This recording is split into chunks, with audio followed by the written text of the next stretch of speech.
And we are in the building. We don't miss. Yo. We gonna take 100 shots in this damn episode, and we not gonna miss one. 2024 All-Star game. 100% from the field. 211 points. Man. Damian Lillard. Everybody, you feel me? I got my co-host Giannis. Everybody shot the ball. You know what I'm saying? Everybody shot the ball yesterday. It's me. It's the boy. They call me Scat Cat. They call me Jalen. They call me Jay. Some nigga called me Kwame Brown one time. But guess what? I'm still him at the end of the day. I'm here with my co-host. Wild Boy Wiz, man. What's up, y'all? What's good with y'all niggas, man? How y'all feeling? We do apologize about the missing week that we had last week. Scheduling issues. Life be life, and we gonna get this shit right. I'm telling you. The last episode I dropped was a solo with me, and it came on a day that I said I wasn't gonna be dropping on. But listen, we 2-3 episodes into this right now. You know what I'm saying? We gonna get it right. We gonna get the schedule right.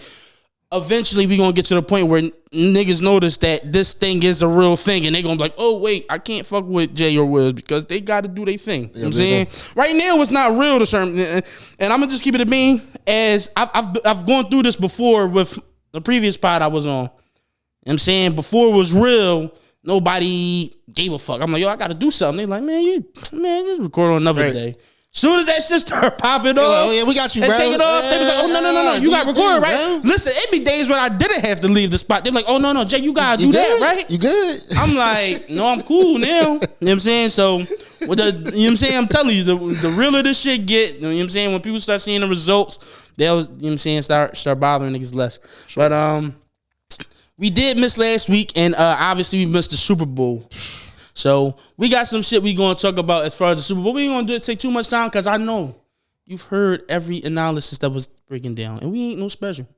You know what I'm saying? Whole time. We might be different. We might be a little different. But you know what's going to make me different? Because I'm not going to sit here and break down Exodus those. I'm going to give it a B. Yeah, I heard all the Exodus those. Y'all was watching NFL today. Y'all was watching every fucking show. Y'all done seen every shit broken down. So he about to get down, and I'm going to just talk shit.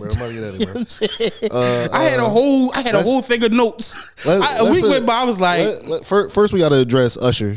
Let's get Usher out the way. Oh yeah, Usher tripping. I don't care what nobody tell me. Usher tripping, bro. Usher reaching, bro. He Usher. He know he not gonna get in trouble. I'm gonna keep it a bean. That's where he at right now. No. Usher do be on some shit. I think Usher just get caught in the moment, bro. His moment. And what I mean by that is his moment. He probably done did this to so many non-celebrities, and they like, oh my god, Usher touching my body. And they don't give a fuck. And what your nigga gonna say if you take your girl to an Usher show and you know what I'm saying he pull her up on stage and he grope her body? What you gonna say is her name, man? It's a rap, bro. It's a rap for you, bro. She up there, bro. So that's what I'm saying. Ain't no coming back for you, bro. So this the thing. If he do that 150 times, and then the one night he bring a celebrity up, his brain not going to just tell him, oh, this is no. His brain he in the zone. That was the high school sweetheart pose, bro. That was the I just met you in the stairwell, John. Bro. Hold on, wait. When I saw that, you know what came to my mind? When Drake was like, I took you to a club and you hugged with somebody that I know, and I know them type of hugs. Same shit I do to women when I know I used to fuck. I'm like, bro, that hug was too But no, Swiss, I ain't gonna lie, Swiss came out like, low key, he came out like a male pick me, in my opinion. Bro, and that's what I was telling people. But I felt him though. Because he couldn't say nothing. It's nothing more. He can't say nothing. I feel like it's nothing that turn chicks on for a man more than security. Right. Like, no insecurity. And that's what he had to be. Because if he'd have said something, they'd have ripped him. I think he got some great pussy that night. I think she fucked the shit out of Swiss that night. I ain't even keeping it big. I think she fucked the shit out of Swiss. Then Usher leave that joint and get engaged to his girl after that joint, bro. Yeah, man. Usher that bull, man. Man. Battle on the Usher, man. Usher up. You knew Usher was that nigga. You know Usher up, man. Usher been up. Usher been up since he got his side bitch pregnant. She was 3 months. He didn't know she was going to keep it. All right, let's go.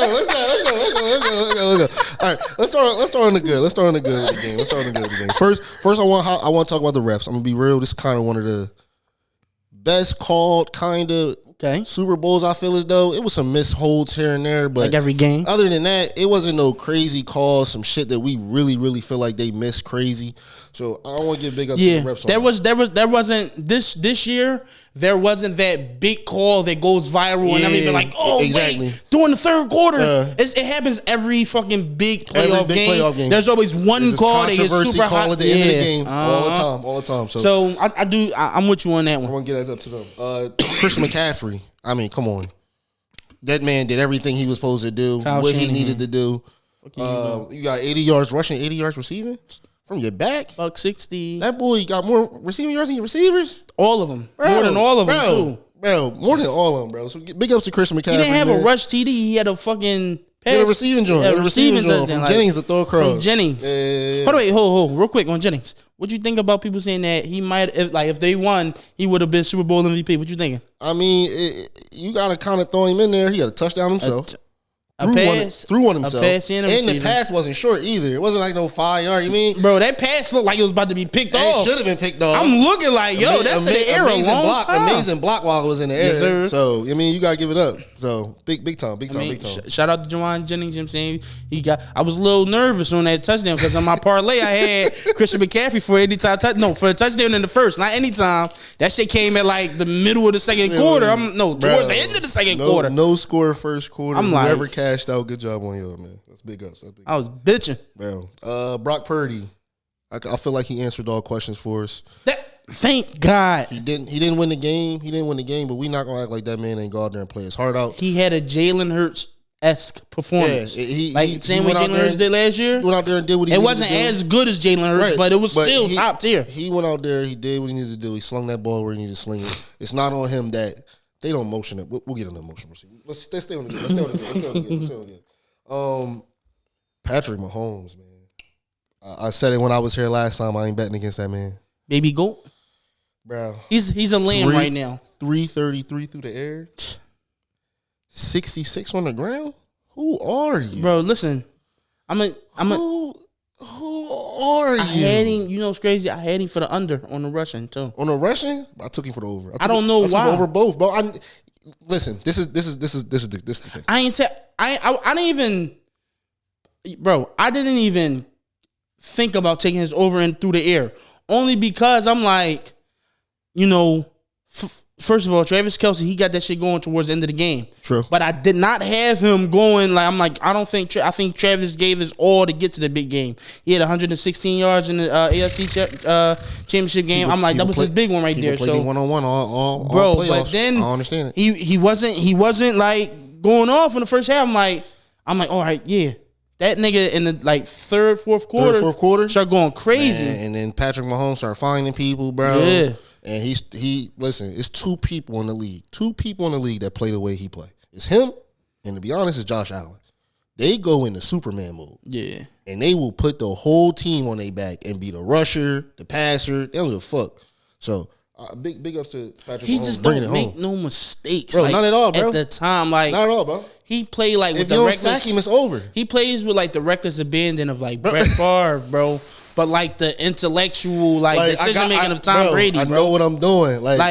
He be seeming so wild. That boy different, bro. What was that one pass? Didn't he have or was that an AFC Championship game where he had a hop throw behind the line of scrimmage? Or am I misremembering? He had a hop throw. I think he threw it away, but.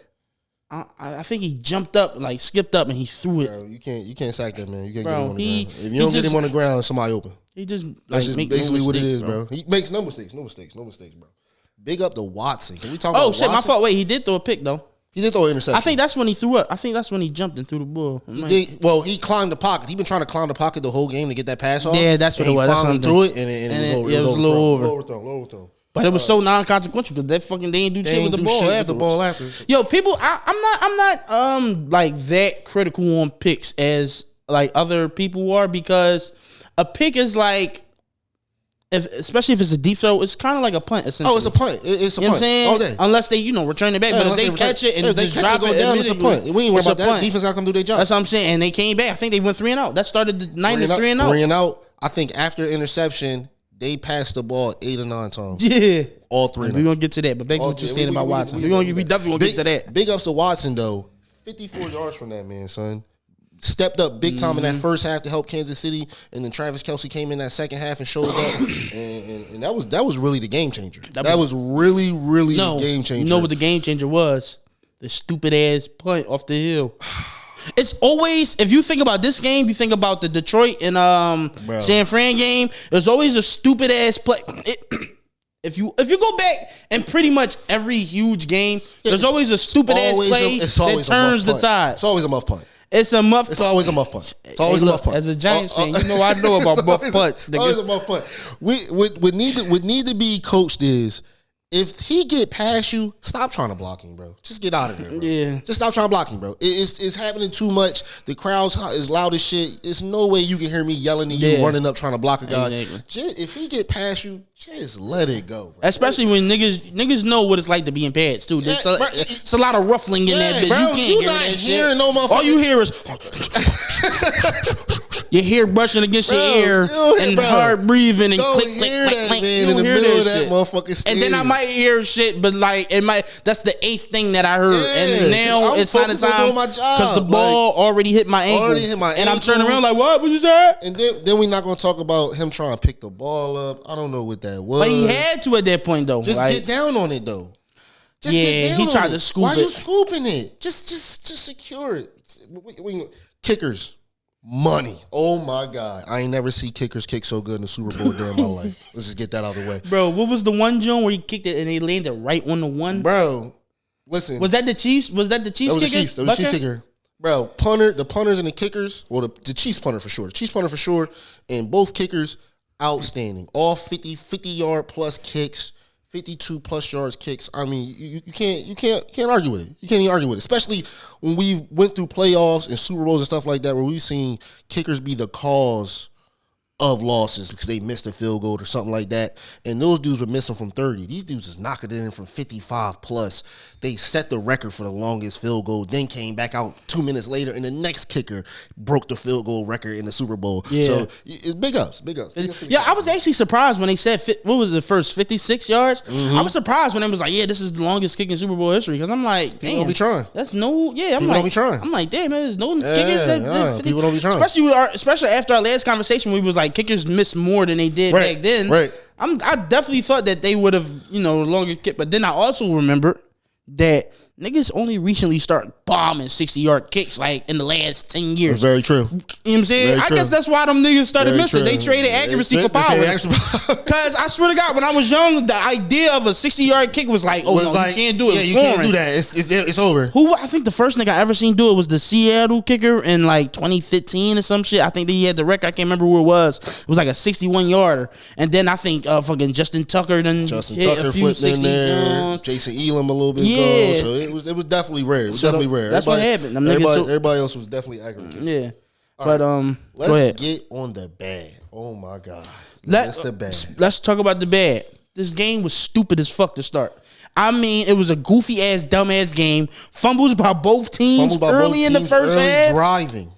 Not no, it's third down. Oh, y'all got me stopped anyway. I'll fumble. No. We talking about driving, get past the 50 and fumble. Like, Christian McCaffrey, what was that? The first drive? First drive. Between the 40 and the 30. Mm-hmm. Boy got it knocked out. Can't believe it. Not him. It is crazy because they was moving, bro. I'm thinking. I told man niggas when I was putting my ticket. I'm like, yo, this is about to be a high scoring game. This is some of my prediction, and it kind of did go like this, but it just wasn't as high as I thought. I thought the Niners was going to get off into a hotter start to start off. I'm thinking maybe like 17-3. Chiefs maybe score with like a minute left to go in the second quarter, and they go into halftime 17-10. But the Niners kept control of the game, so they went up 10-7. The score was 10-7 going into half 10-3 going into halftime. 10-3 going into halftime. So the Niners did, but the game easily could have been like 21-13. Easily. If the fucking game wasn't just so stupid. Trent Williams with the two holding calls. The two holding calls on the same. And false. Yeah. I think it was a holding or a false start. False start and a hold. I think it was. It was a false start and a hold in, and he pushed him 20 yards back. Then he pushed him out of field goal range. Yep. Push him out of field goal range. I'm like, damn, Trent, bro, you supposed to be the best. You supposed to be the bull. You supposed to be You're the guy. In the game. You're the guy. You know what I'm saying? You're like the fucking Chiefs offense was just like it was just like regular. Like it was not regular. It was non-innovative is what I would say in the first half. It definitely seemed, it definitely seemed like vanilla. San Fran had a good game plan, but mistakes was holding them back. Yeah. And then the Chiefs just didn't seem like they were coordinated enough exactly to get back, you know what I mean, getting the ball back a lot, and that's where it ended up being like a slow game in the beginning. Because I felt like the Chiefs in the third quarter, they start using Rashee Rice in like nice ways. Motion, like you just said, motions, misdirect screens, wildcat. Like they start running all kind of wild shit with Rashee Rice. He was running the ball. He was a running back for a couple plays. Yeah, and I'm like, and that's when they start getting. That's when the Chiefs are like a snowball, bro, at the top of a fucking mountain, bro. And once they just get one thing going, it's like once he starts, it's like. And a lot of people, and he'll probably go down in history, and they won't like talk about Rashee Rice, how great his Super Bowl was, because I don't think he had any touchdowns. He had any touchdowns. You know what I'm saying? So in all the shine gonna go to McCole Hardman, but Rashee Rice to me got the Chiefs on the right track offensively in the beginning of the second half because they had Greenlaw got hurt. I feel bad for him, bro. Imagine being so amped that you pop your Achilles. And it wasn't even at the end. You don't know how many people I had to argue down because they was like, it's a turf field. Get this turf out of here. It's all grass, bro. It's pulled in from outside.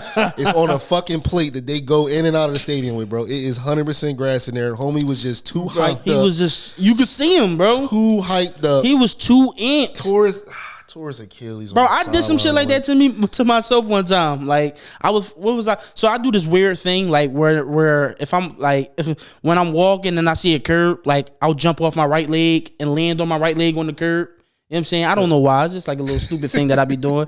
At one time, it was a curb a little higher than usual, and I had a crate of shit in my hand. I jumped on the curb and I landed on the curb, but my foot didn't land flush on the curb. It was like this. So my Achilles went bang, and it buckled. Oof. And I was like, then why the fuck did I do this? And you just looking at yourself, it's like, I'm fucked, bro. I could not walk. My shit is hurting. I might have torn my Achilles, but it was undiagnosed because I ain't went to the hospital. I'm a man.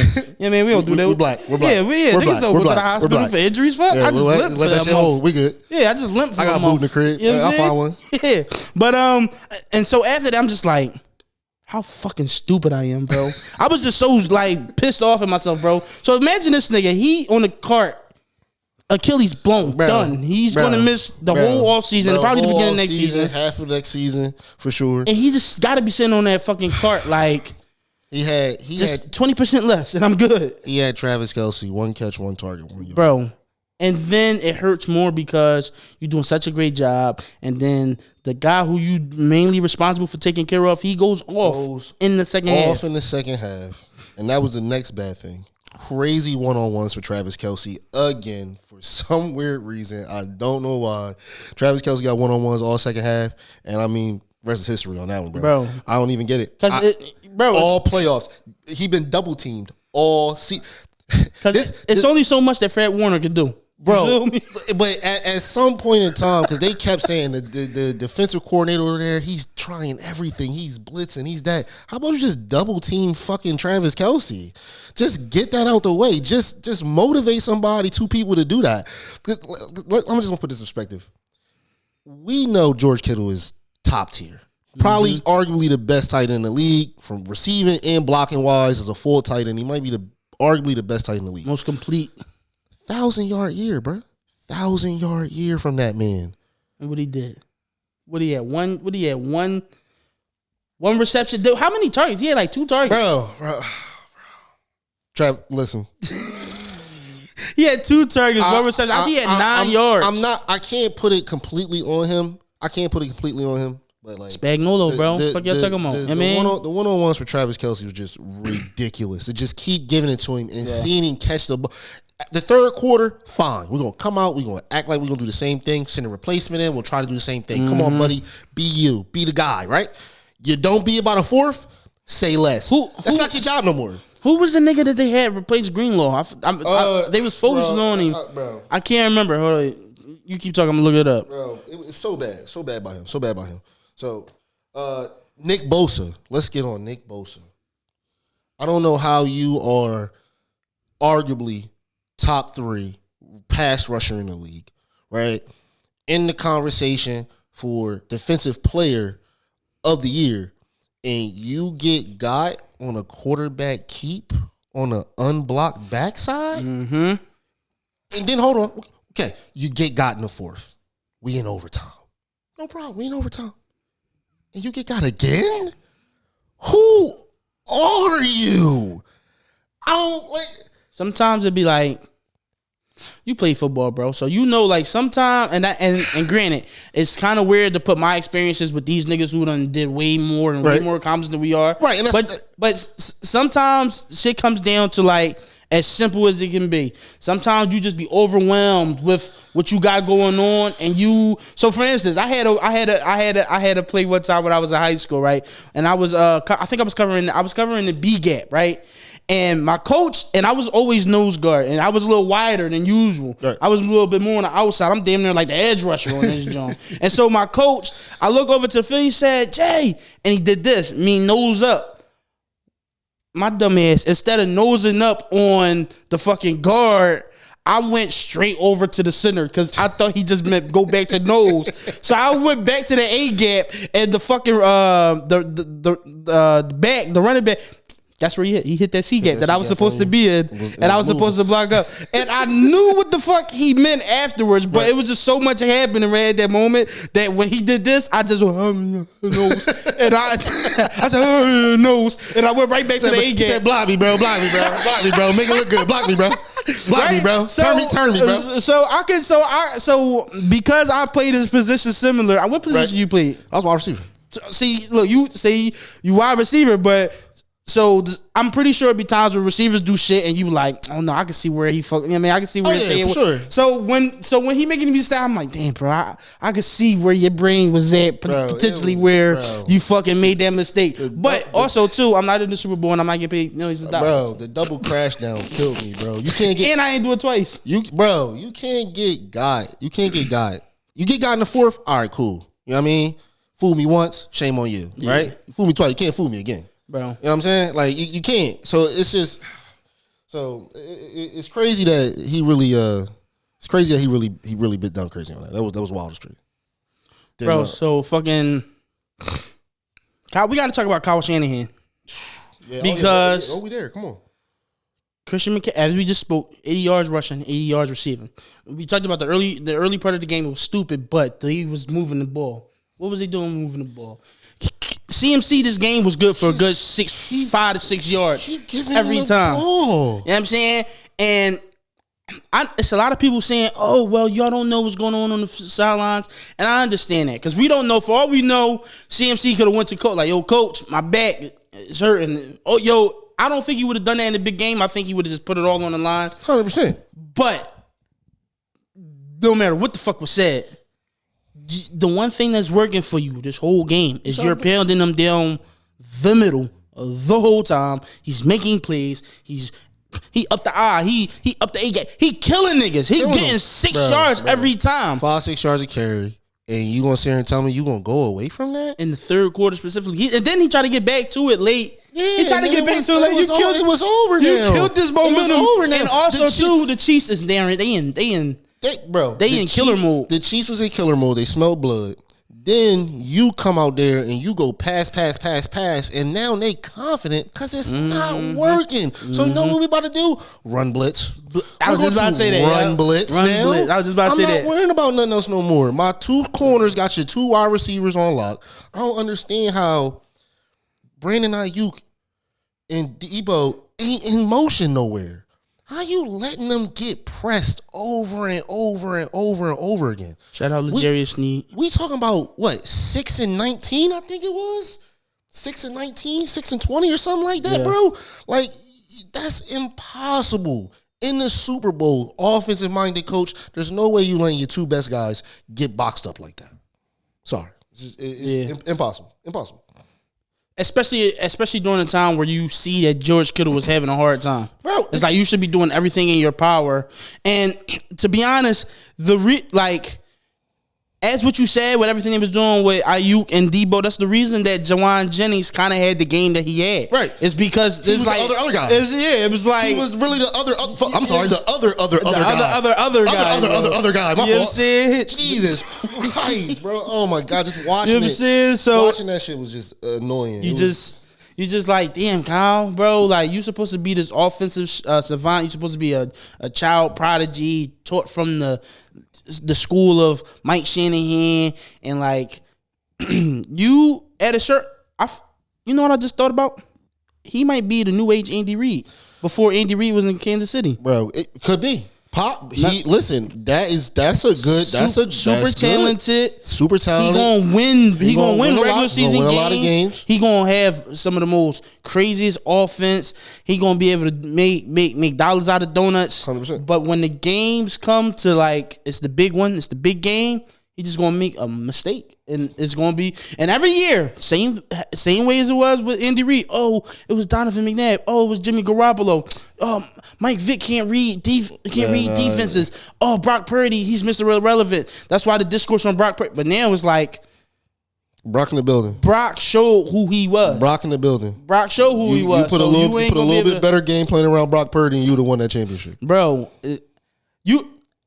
I don't even think it was about giving them. I mean, yeah, because they obviously they went 8 out of 9 for passing, but like what he was doing was working up until one mistake was made. They stop running. But the bigger mistake was not that, it was giving Patrick Mahomes and that team confidence, because you could have. Let's say it wasn't 2 straight. What was it? 3 straight 3-and-outs? Mm-hmm. Let's say it was 1. And let's say the other 2, instead of just being 2 3-and-outs, you know what I'm saying, they drove and they got 3 first downs and just came short of a field goal and they had to punt it. Right. Like, now their defense, KC's, isn't like, oh, we can shut these niggas down. Shut these boys down. They like, all right, we had to fight to stop that. Yeah, we had to fight to stop that. And if you sustaining drives, who on the sideline? Patrick Mahomes. So you doing more time wasted. You doing your job even better as an offense. So it was bad to see them boys dwindle down like that. And let's give it up to Andy Reid too. Andy Reid was playing. Big Red. Andy Reid playing chess. Let's just be real. Yeah,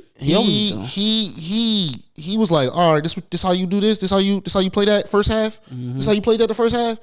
All right, this how you play the third. I got you something in the fourth. I got you something in OT. They let the clock go down, and me and my brother, we all standing up. We done got out the seat like, Andy, call a timeout. What are we doing? Why is the clock still moving? Everybody was saying that. What are we doing, Andy Reid? I don't know what's going on. But you want to know what make him better than Kyle Shanahan? He knew the rules of the overtime. He knew the fucking rules. Because Tony Romo was explaining, he was like, well, he needs to call a timeout. And then it was like, well, no, the new rules of the overtime is the game goes until somebody wins. So even if the clock run out, that's just going to start a new period of overtime. Right. That's why he never called the timeout. Yeah, but I didn't know that as a watcher until they broke it down. They was up 3, so the Chiefs still had to kick that 3 points. Yeah. See what I'm saying? So as long as they got that 3 points, 100% it'd been another period. But the Chiefs, Patrick Mahomes, Andy Reid already knew what they wanted. Already saw, they knew what they already knew. We're going to call this motion over. It's going to be wide open. Bro, I don't even need to call a timeout. Just everybody come up here, keep the same defense in here. I don't want y'all to switch none out. But that's where Kyle needs to be a coach. Call a timeout and get your defense. And you know what's wild? They knew the play they was going to do. You want to know why? Because they ran that same exact play. Who was that against? Was that against the Eagles? McCole Hardman. Yep. On the right side of the fucking offensive line, motions to get behind. Over. Who was that? The tight end or the slot receiver? Yep. The tight end. He hides behind the tight end, and then now the linebacker who's following him, his eyes just divert over. They rock and roll the coverage and shit. They gonna have the safety come down and play him coming across. When he didn't come across, that shit was done. He ain't come across. That shit was done. Then snap the ball, roll to the right. That shit was as easy as much. Bro, that play was ran so smoothly and so abruptly that I was like, oh, the game over? I was like, wait. I'm watching this. I'm like, wait, the game. Oh shit, these niggas just won. The only thing he could do was drop the ball. Like it was so smooth. It was too easy. The only thing that could happen is him dropping the ball. That's it. I'm like, God damn, bro. These niggas is fucking nice, bro. Big up to the Chiefs, man. They did their thing, man. They did their thing. Yeah, shout out to the Chiefs. Shout out to Taylor Swift. I like that white girl. I'm not gonna lie. Hey man, she can't swag surf right, but she just need to hang around boring niggas. And I want to get this out of here where everybody keep being on Travis' ass talking about imagine going home to this after winning the Super Bowl, right? And let's be real. Taylor Swift top 50 exclusive vagina in the world. Let's just be real about that. Exclusive? Top 50. It's probably only some princesses. I don't know. Some queens I feel like who can walk around and say they hit Taylor. Taylor Lautner, fucking. I feel like she got SoundCloud pussy. That shit is available to everybody who got internet. I don't know, Taylor Lautner, other white guy who is probably famous. Who? John Mayer. That's my man too. We got two. Who else? It's mad niggas, bro. Travis right. Travis right now 3. Oh, bro, how many hits she got about a nigga doing her dirty? Wasn't she date one of the niggas from Twilight? Oh yeah, Taylor Lautner. I don't know enough famous white people. I'm gonna come with a list next week of all the niggas who fuck Taylor Swift. We gonna come back with that. We gonna come back with that. All right. But let's do a draft. We gonna debunk. Let's do a draft. Top 5 favorite white niggas that was fucking Taylor Swift. We gonna do a draft. We gonna see. Man. With my first pick, I'm taking Travis Kelce. Taylor, I'm here for your innocence. All right, we gonna prove that thing exclusive. Okay? Yeah, I'm coming with my list next week. We gonna prove that thing exclusive. That pussy is not a fucking title exclusive. That's not the Beyonce 2 singles that dropped, nigga. That shit is a Young Boy song. It's all over YouTube. Nah, Beyonce probably got some sneaky hitters, man. Beyonce got some sneaky hitters, bro. She's paying somebody coming to mansion. I ain't hearing it. She said that bitch wasn't just sipping lemonade and nigga was fucking that. Man.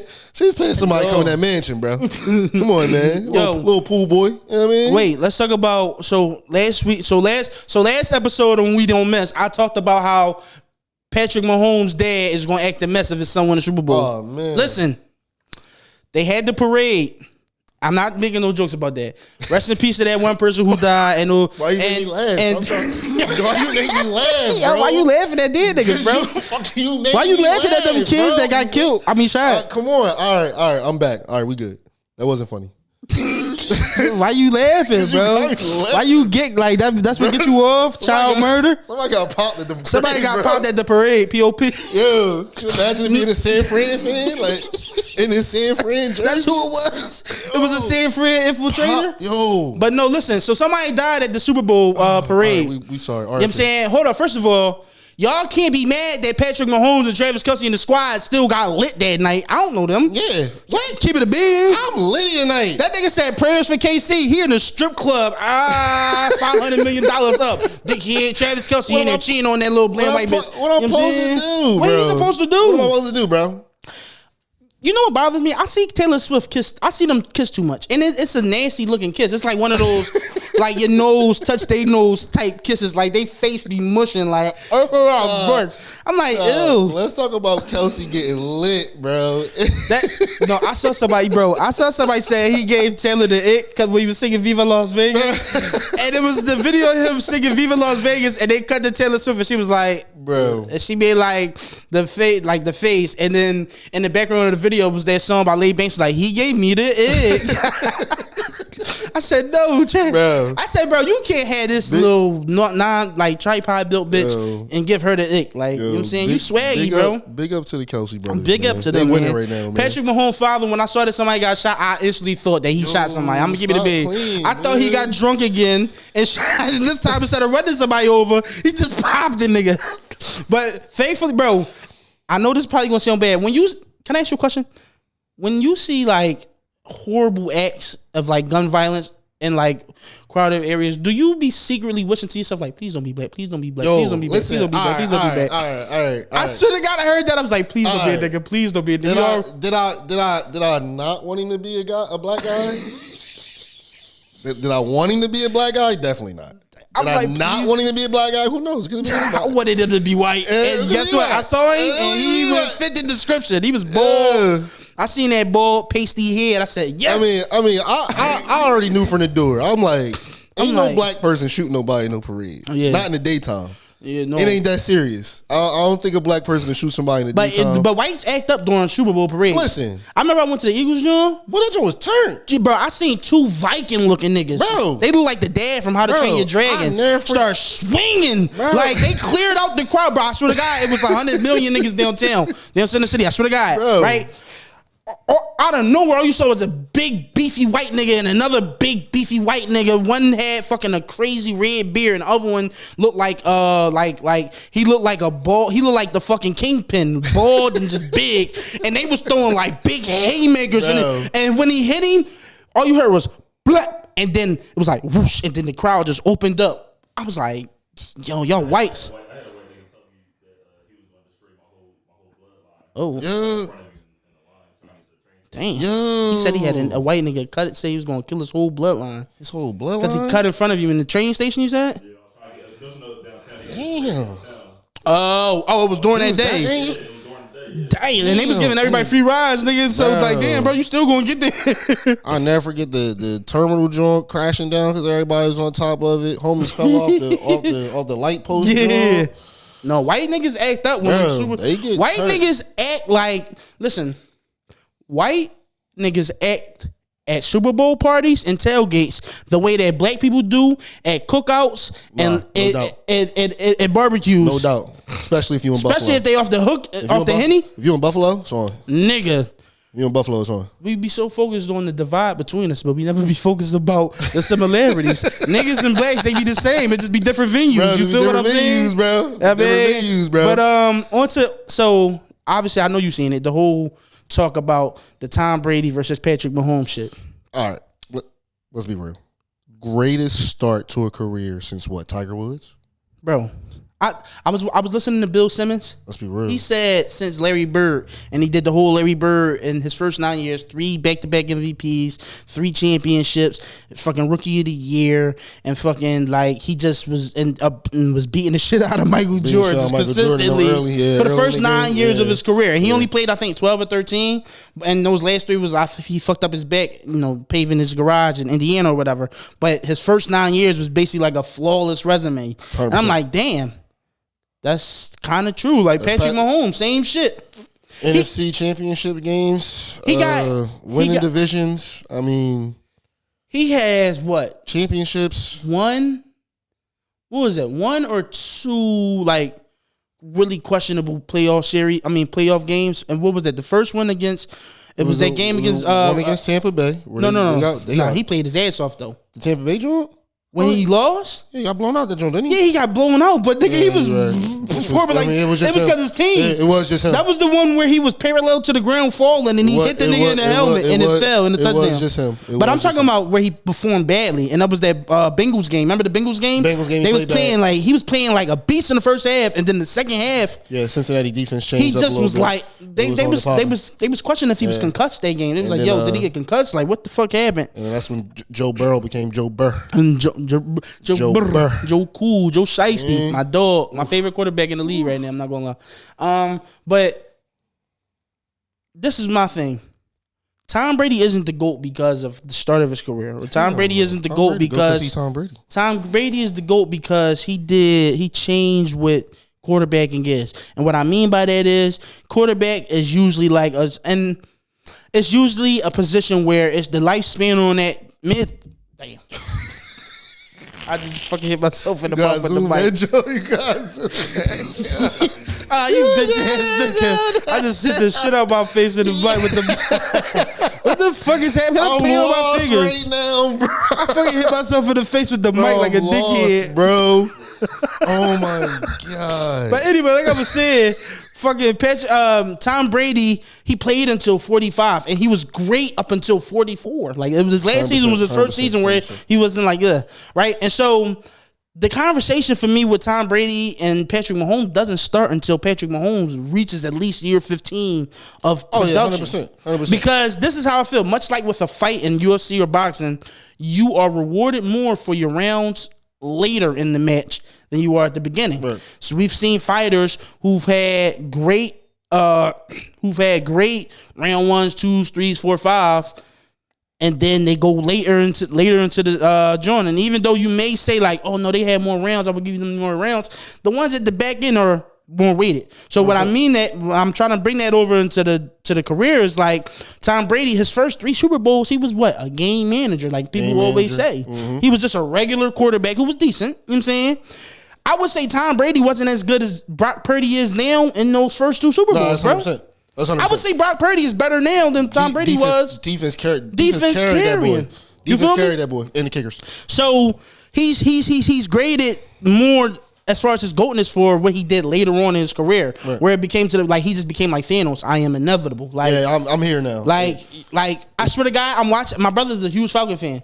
I'm watching that 2015 Falcons game, Super Bowl, and I'm like, in this third quarter, 28-3. I swear to God, I'm like, he's coming back. He's going to come back. Bro. I'm like, my brother hype. He like, yeah, he going crazy. I'm like, he's coming back. You know this, right? Bro. And then I documented it, and that was like 3 Instagrams ago, however many phones ago. You know what I'm saying? It was damn near 10 years ago. So, but I recorded every touchdown, and you just see my brother's face. He getting more somber as the game goes on.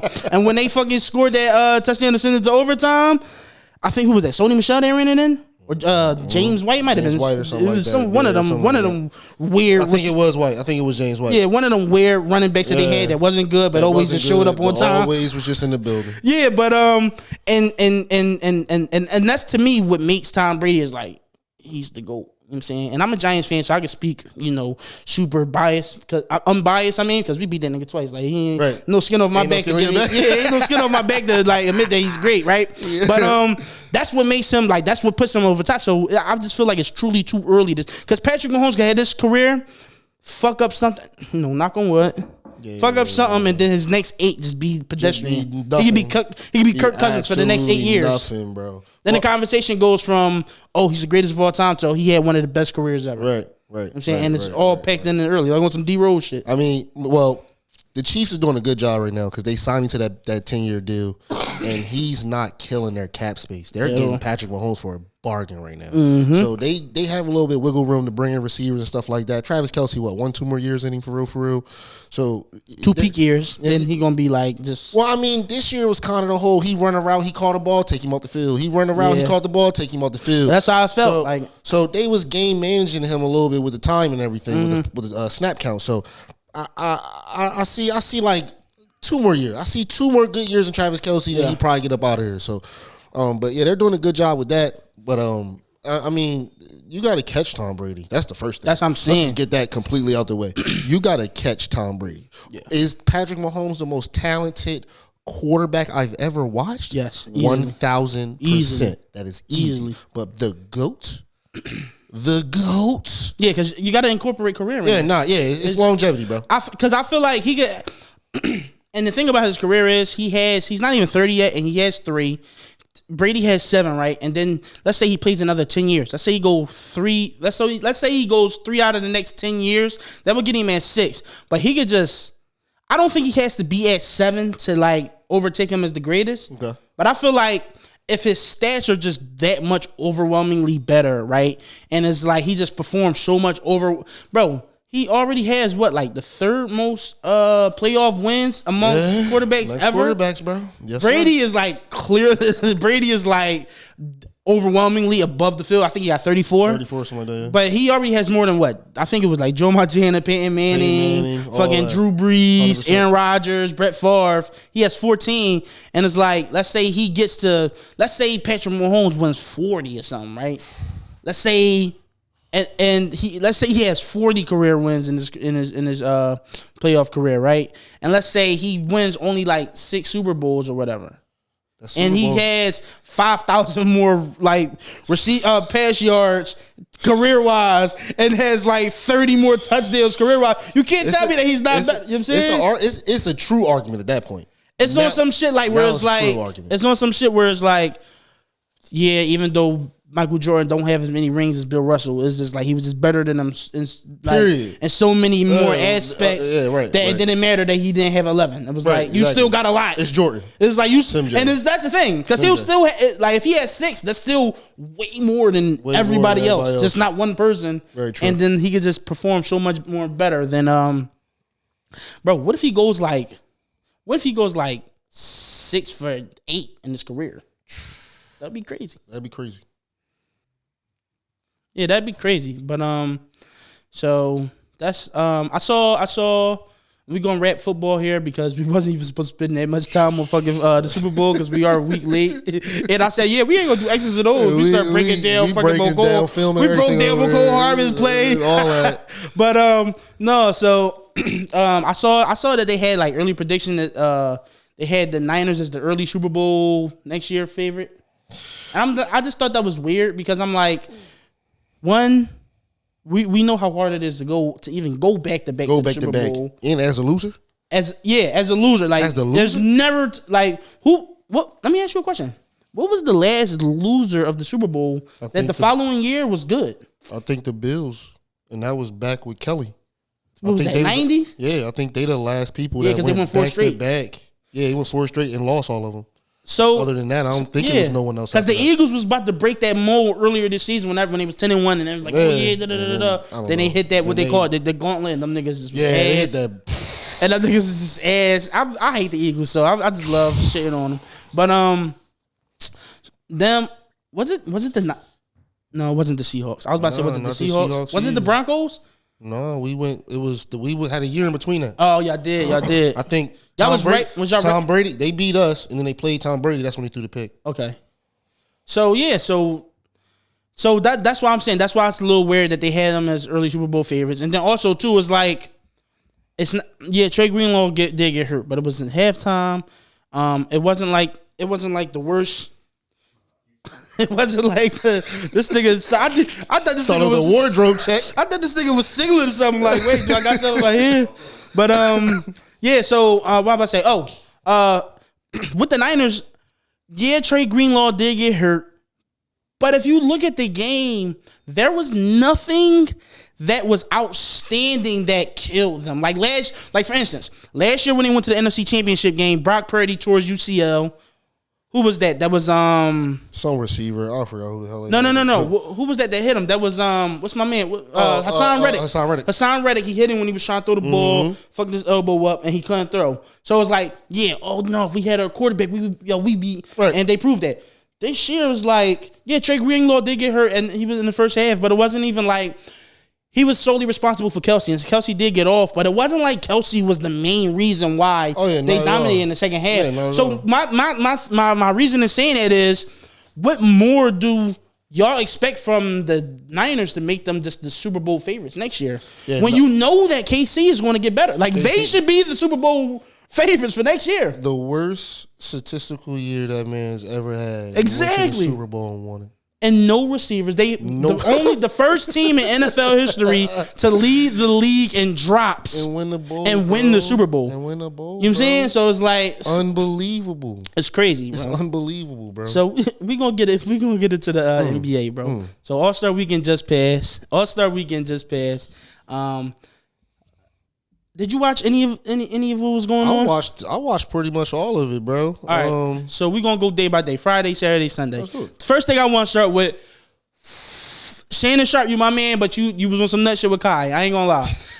I'm gonna keep it a bean. That was the nastiest display that I've seen from the NBA. That was disgusting. And this is what I mean.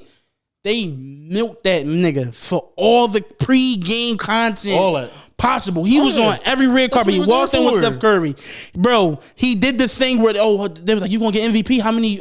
How much your stats gonna look like? Yep. They did everything for this press run for that game for Kai Cenat. I'm gonna keep it a bean. Like, I fuck with Kai. I feel like I'm the adults that he be saying be watching the stream. Like, young adults. Like, I'm a childish ass nigga. Sometimes I tune in, you know what I'm saying? I catch most of this shit on YouTube afterwards, but like, no real adult, like no fucking 40-year-old nigga who got a mortgage throw it into his shit.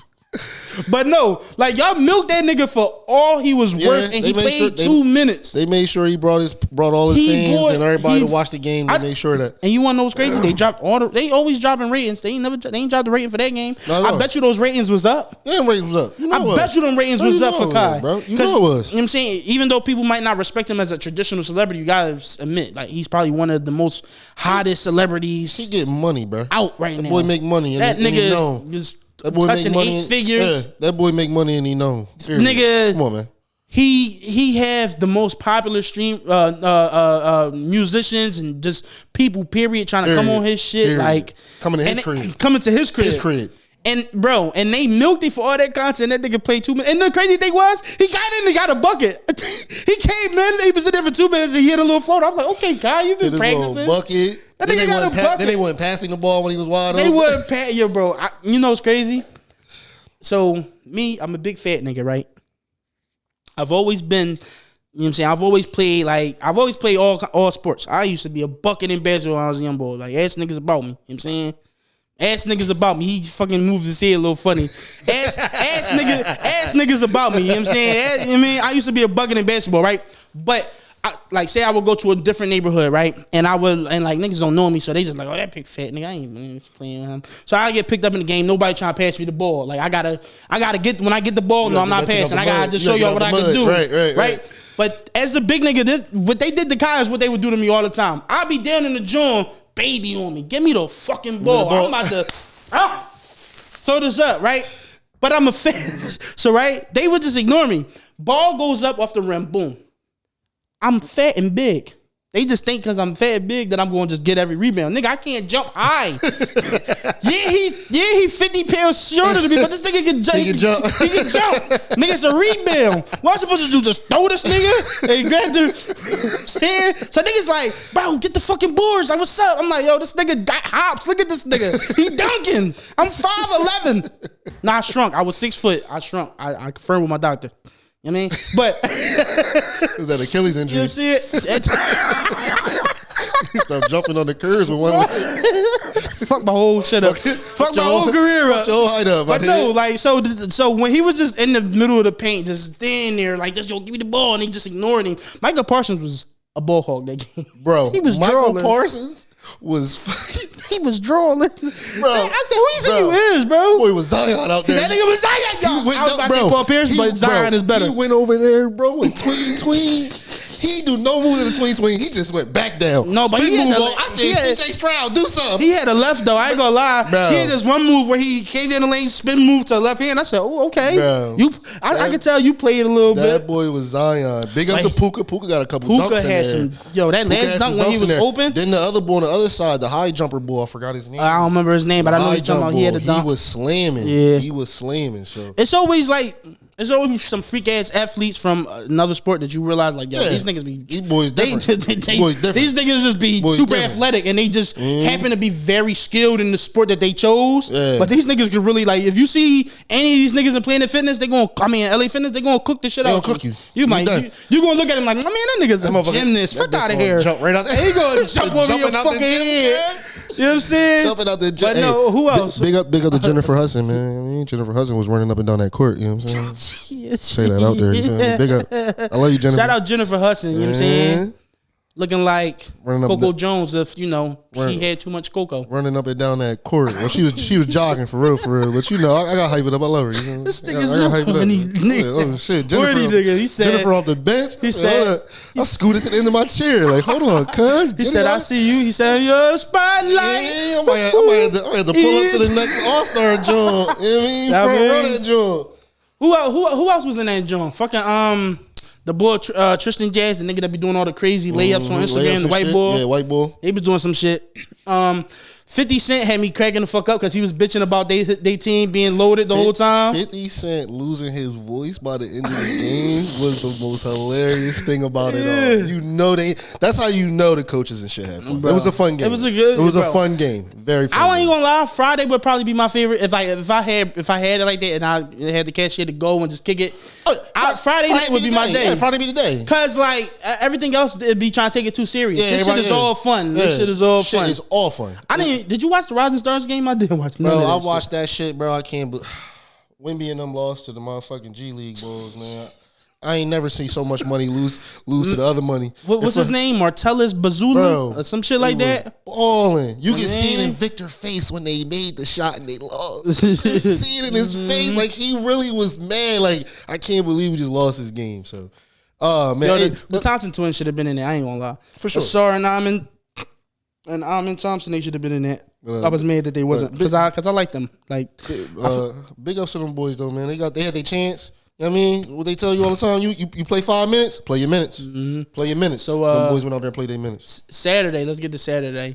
I did not watch the Rising Stars. I mean, not the Rising Stars, the Skill Challenge at all. Like, zero. Oh, my God. I saw clips, and I saw... people running the wrong way.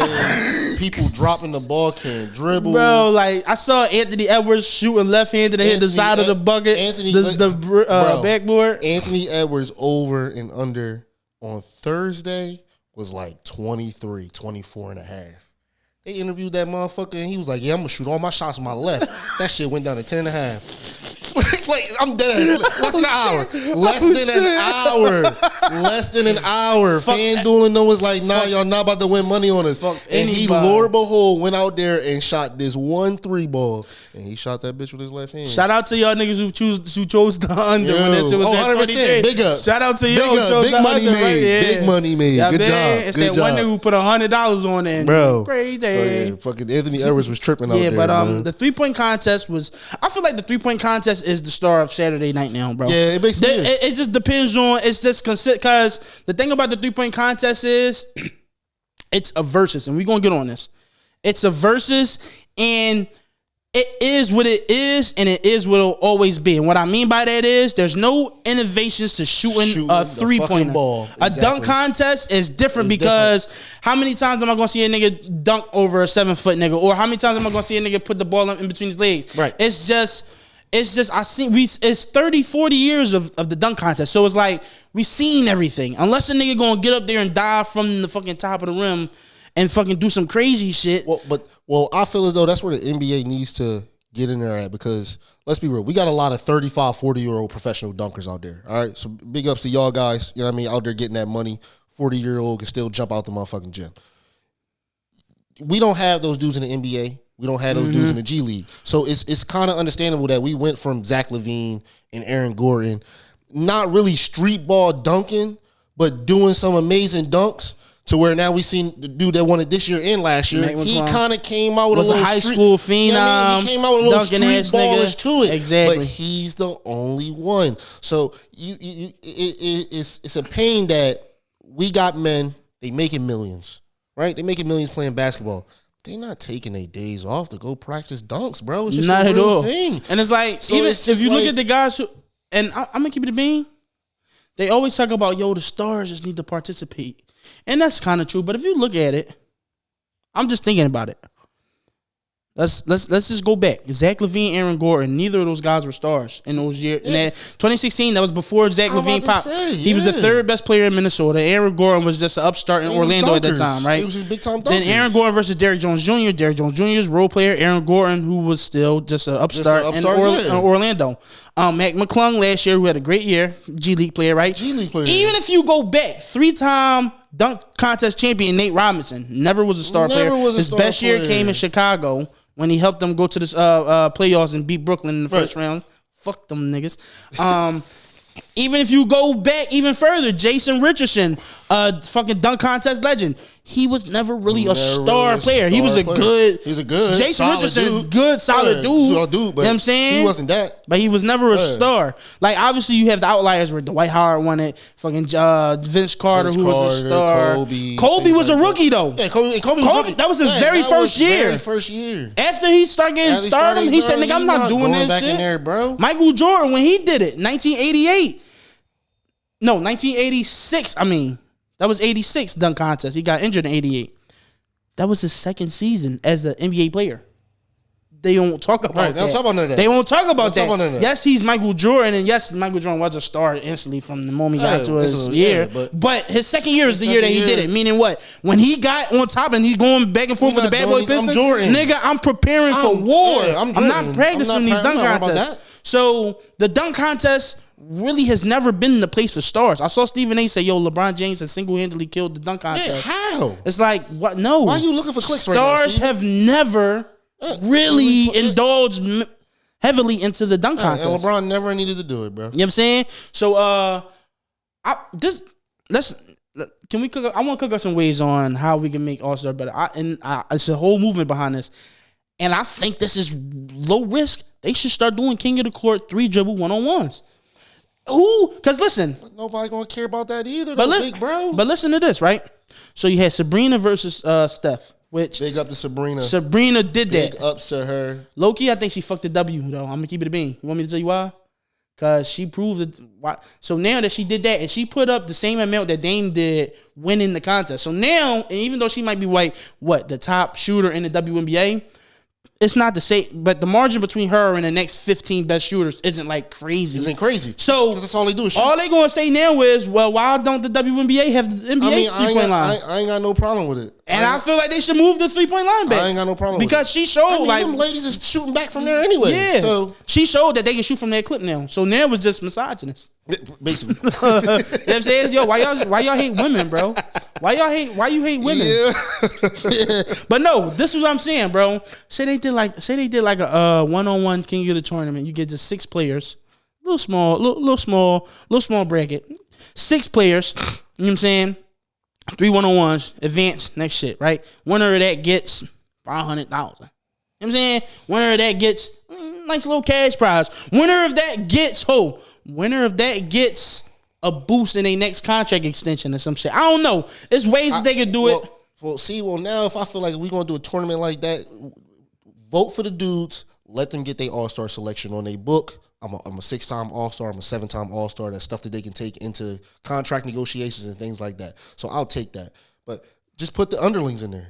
Bring a lot of the underlings in. What you thinking? Who you thinking? Like, it could be a couple G Leagues people. Could be a couple people that's riding the bench and let them rock the one-on-ones. Give them their chance. Or you can run threes, or you can bring them in and let them be a whole team. But that's the thing. It don't got to be stars, though. Because, listen, it just got to be bucket getters. Because, listen, Cam Thomas is no star, but we know he get buckets from the Nets. You know what I'm saying? This would have been a perfect fucking tournament for a nigga like Jamal Crawford. Imagine back in the day, Jamal Crawford, Terrence Howard-Lewell, fucking Nate Robinson, all these bucket getter niggas who ain't all-stars.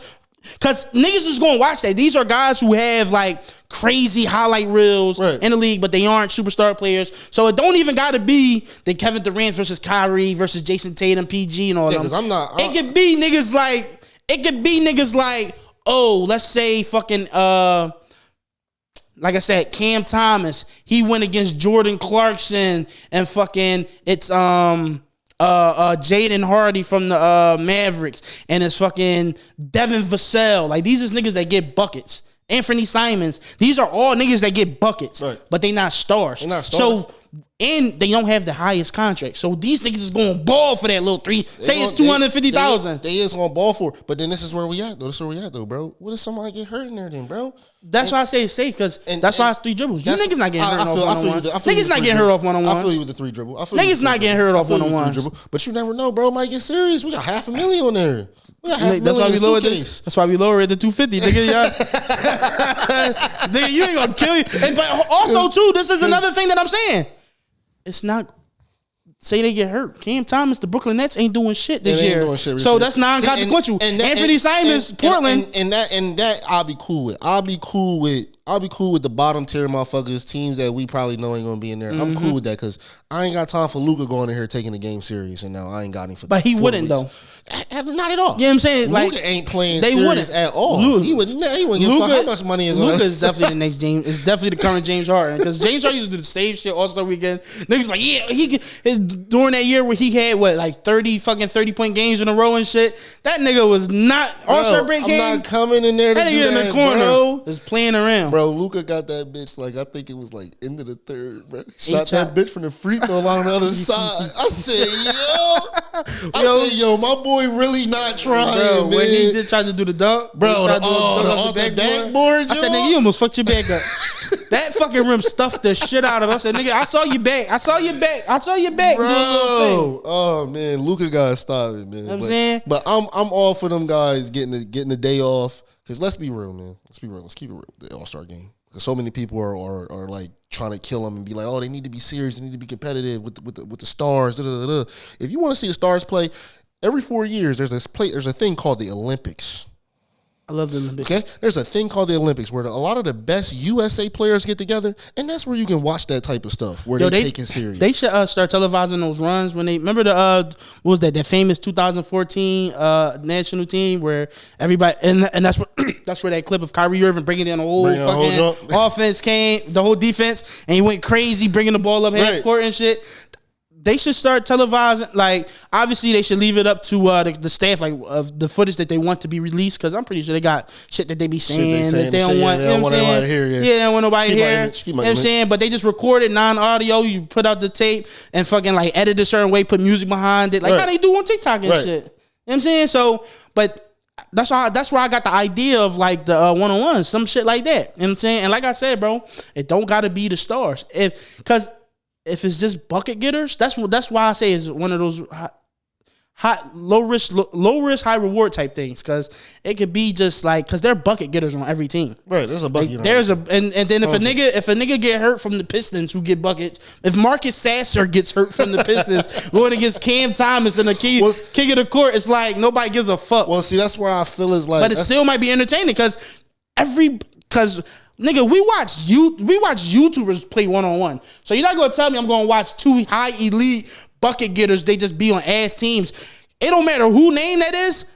It's proven from Mac McClung. It don't matter what the name is. Right. But if the product is good, Mac McClung in the dunk contest, he showed out. Niggas like him. But if I see fucking a nigga Marcus Sasser, I know he gets buckets. He playing against Cam Thomas and I might not know who he is, but I'm like, oh shit, this shit, he hit a nasty move. He went crazy. You feel me? So that's what I'm saying. Like, there's other things that I think they could do, bro. I think the 3-point contest, to spice that up, they could do one, instead of it just be everybody goes and whoever has the most total points goes to the next round. They should do one-on-ones, brackets.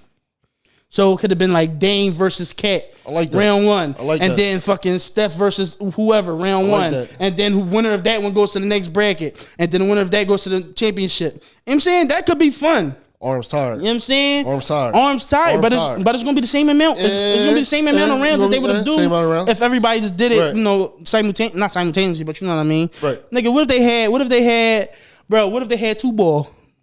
What if they was playing two ball, bro? I'm with that. That's fire. I'm with the two ball, What if they was playing two ball? That would be fire, bro. With the two ball. Well, they kind of played it with the skills joint, where they shoot it from the different spots and shit. See, I didn't watch the skills, so I don't even know. They changed that bitch up every year. They had the three. It was like a three joint. Why did they change the team shit? Remember that team shit that Chris Bosh was doing every year and winning? I have no idea. That was like the best format. I have no idea. It was weird. It was like an indie team, then an all-star joint, then a G or some stuff. And I'm like, they should have kept it mixed. A WNBA, a legend, and a person from a team. That's how it should have went down forever. Just keep it mixed up all the time. So, but I'm a fan of them taking it slow. I'm a fan of them getting a day off. They getting forced to play the game because we voted them in. Right. Like I understand why they're like slugging it, but it's ways that they can fix it. Yeah, so onto the All-Star game. Onto the All-Star game, this is the first time I think in NBA history that they reached 200 points during the game. And this shit is, I was watching that game and this is how I feel about it. The game isn't for people who actually fuck with the game. And what I mean by that is it's not for diehard NBA fans, it's for casuals. I don't even know if it's for casuals, bro. Like I was telling you, we vote them into the game. Everybody else get the week off. It's a game for them to come in and bullshit. That's just frankly what it is. I agree. You know what I'm saying? So it's like, and I think that's what it should be. Yeah, I mean, what the hell? It should be Luka and fucking Joker running down the court playing. Like, that was fire. I ain't gonna lie, that was fire. It should be that type of shit. It should be Dame shooting from half court. Yeah, Luka missed it, but it should be Luka trying something from other free throw line. It should be Luka trying a self-oop sprite. Like, it should be all that. Cat going for 50. Cat needs to be in the dunk contest next year. Like, no, you know I mean? This the thing. Those dunks was cool because they was in the game, but if you do that shit in the dunk contest, that's a 45, bro. I like them. I like them. They was 45s. I'm with anybody that's going to give the energy and the attitude towards it. Don't come in here and, bro, they was Jaylen Brown. Jaylen Brown. How we skip a hole? Don't you ever in your life. Don't you ever in your life, bro? They was giving them. Wait, first of all, accept a dunk contest invite ever again. You understand me? And they was saying, bro, I will come to where you are. And I will Dan Marino kidnap you, okay? You are never to ever set foot on no dunk contest floor ever again, bro. He was in that bitch. And they called you musty today too. We gonna get on that. They called word? you, bro. Who said that? Bro, they called that nigga, not my nigga Jalen, bro. You can't be representing Jalen's like that, bro. Why Bam come out? Why Bam come out and said, man, that boy is the most funky player he ever played. Oh no, that's because that's his rival. That's because he and the Celtics always played each other. Yeah. You gotta take that with a grain of salt, bro. No, that's funky, like not funky. He trying to get the competitive edge on him. Stink or something cool. Yeah, funky was that's like The Rock saying something crazy about Steve Austin back in the day. Like, yo, you know you racist, right? Like, nigga, I can't trust what you say. That shit out your man. That man funky today. Yeah, no. Man. If Bam said, like, if a nigga like Trae Young would have said that, I'm like, oh yeah, Bam different, man. Bam a different bull for that, man. Yeah, that but man funky on Jaylen Brown, you can't represent Jalen's like that. Especially me being a fat Jalen. When fat niggas already got the reputation of being musty, I do everything that I can. I make sure I smell good all times. Cause as a fat nigga, I gotta make sure my ass crack don't hang out, and I gotta make sure that I'm not musty. And you can't be representing Jalen's like this, bro. Your stupid ass glove. Fuck you thought you was Michael Jackson. Oh my God. Bro, that nigga did a normal dunk. And then he dunked it with his left. Finally did something with your left hand. Come on. Bro, man. He dunked over Kai Cenat. That don't do nothing for me after I just saw a nigga jump over Shaq with no hands, Paul. This is the situation. It wasn't even that he jumped over him. It was that he tried to D Brown it. And D did it, D Brown. He was on the ground. Bro, but Kenny Smith said, I don't know. He said, when I think of Jaylen Brown, I think of him more as an in-game dunker. Like he's a straight and it's true. Because those was all in-game dunks. Those was the dunks that Cat was doing during the All-Star game. That's why I said, like, Cat can't be an All-Star. You say he should be in the All-Star, dunk contest. Those was all the dunks that Cat was doing in the All-Star game.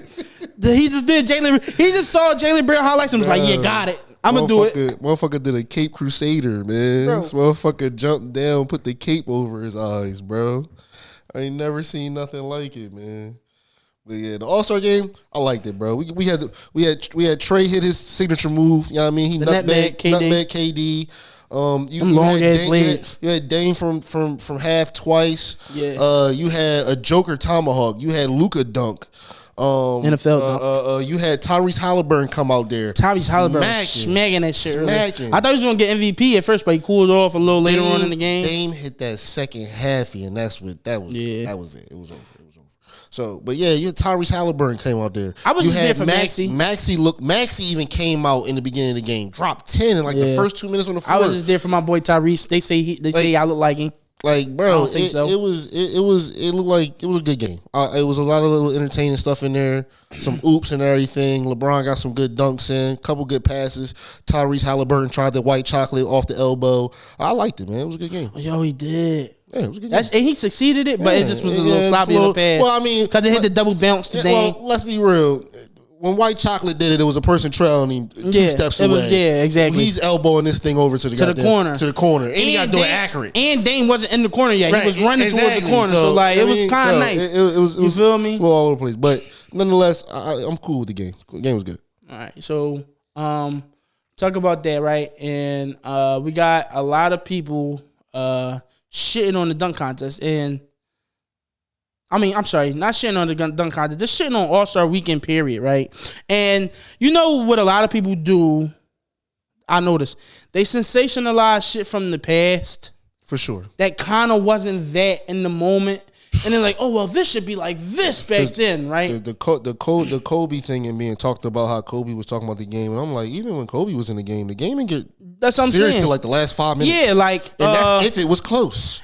Bro. Like, what were we talking about? And they always talk about, oh, well, back in the 80s, it was so competitive. It was like, yeah, but no, because them niggas couldn't hit threes. They couldn't hit threes. And none of them boys was friends. Let's get that out the way, them too. Them niggas was mixing on the court. And they just happened to be bouncing the ball while doing it. None of them boys was friends like everybody is now, bro. They didn't care about hurting you or whatever. They came out there and they wanted to put the best show on. That's what I'm saying. Different now. But also, too, the thing about this is, because I heard somebody say, well, they're always doing this not to get hurt. But if you look at the history of the All-Star game, nobody's really gotten hurt.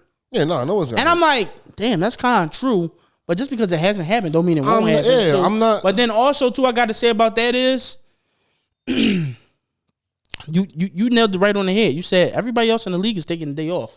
You telling me I gotta bust my ass on this Sunday? I gotta come here on Sunday because you told me, because I'm the best motherfucker in my position. I do my job the best. And no, I'm just popular now at this point. Voted me in here. So now I have to come? That's crazy. While the 4th, 5th, 6th best motherfuckers that don't need no rest is chilling on the sideline or even at home. OG Anunoby just in the hyperbolic time chamber just resting. They should be able to go in there and bullshit. Because let's be real. Your job tell you, hey, the whole company's taking the next week off. No one's coming in. And then on Saturday, they say, hey, yo, buddy, I just want to tell you, your peers voted you to come in on Sunday. No, not even your peers, the customers. The customers. They voted you. They don't know you personal. Yeah. So we need you to come in here. They say you hook up a mean macchiato. You know what I mean? I need you to come to work, bro. It's you and 12 other people. We're going to have y'all come in and work today. Tell me if you're going to work hard or not. All right, then. So I half-assed my job when I had to be there. You think I'm at not half? I'm gonna try to sneak out. I'm gonna be sleep. But all that being said, though, is I think the All-Star game is what it probably should be, or even if it isn't, like, cause you say that a lot of people say, oh well. Because Larry Bird said this. He said, you got the best athletes of the sport. It should be competitive. And I could see where that sentiment is. But what would you rather have? A fire-ass All-Star game? Or would you rather have a fire-ass playoffs? Because let's be honest.